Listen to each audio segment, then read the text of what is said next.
She is regarded as one of the most powerful feminist voices of the late 20th century, and she predicts tough times ahead for women in Egypt and the Middle East. Germaine Greer was a special guest this year at the Hay Festival in Kerala. Germaine Greer at the Hay Festival for a lecture on eroticism in Shakespeare's works. But more than Shakespeare, it was the Australian writer's feminist views that took centre stage. If I have to watch African women, North African women, Arab women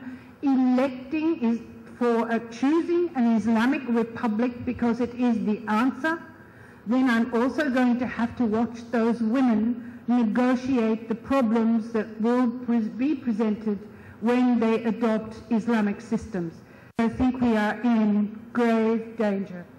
Greer, regarded as one of the most powerful feminist voices of the late 20th century, predicts tough times ahead for women in Egypt and the Middle East. At present, the military are trying to take over in Egypt.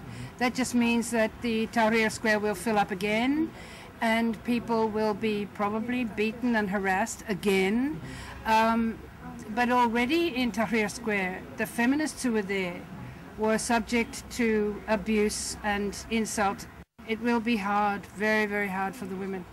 So what does Greer have to say about the contribution of her book, The Female Eunuch, to the women's movement? The Female Eunuch was the best book I could write. It's not a very good book, but it was very generously read by an enormous number of women who brought to that book the things that were missing from it and who made it make sense in terms of their lives. The people who read the book made the book, and they are making history. It's not I. From the Female Eunuch to the Hay Fest in Thiruvananthapuram is a long journey. But it's Greer's ability to engage with current events like the uprisings of the Arab Spring that inspires her work and her fans. In Thiruvananthapuram, Sovi Vidyadharan, NDTV. NDTV's cricket app, Android and iPhone. Fastest scorecard, special analysis, and much more. Download free.